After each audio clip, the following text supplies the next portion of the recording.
And last thing I want to talk about is what's going on in the Philippines. They just had a major election in the Philippines in which a fellow by the name of Rodrigo Duterte, or Duterte, I'm not 100% sure how to pronounce his name, has won a convincing majority. And why this matters is because Rodrigo was seen as this Donald Trump-like character in the Philippines, and he garnered a lot of attention for being this maverick, kind of telling it like it is, and making all sorts of controversial statements. And I actually had the chance to sit down and talk to a Filipino gentleman about this election and get his perspective. And I thought his perspective was really interesting because it changed the way I was thinking about this whole election in the Philippines. So what he told me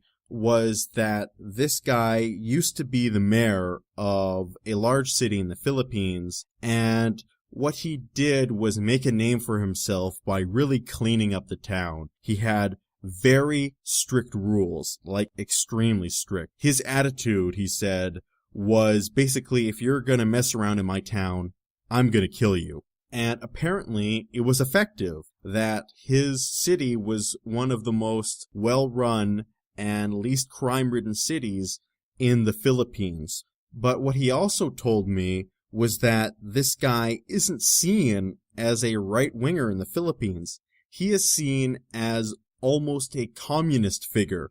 And what he wanted to do was take this strict regime of discipline and institute it in the entire nation of the Philippines.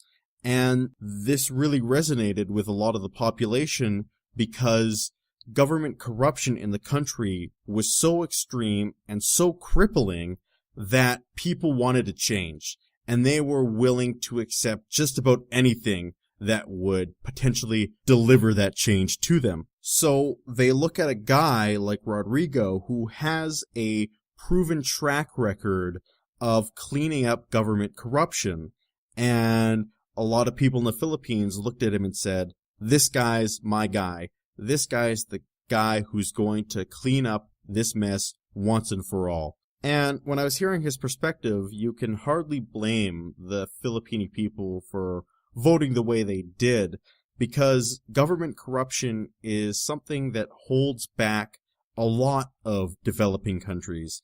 In fact, it might be the number one thing that holds back a developing country from becoming a developed country. Whether or not this shift represents the change that the Filipino people want or need, well, the jury's still out, but I wish them all the best.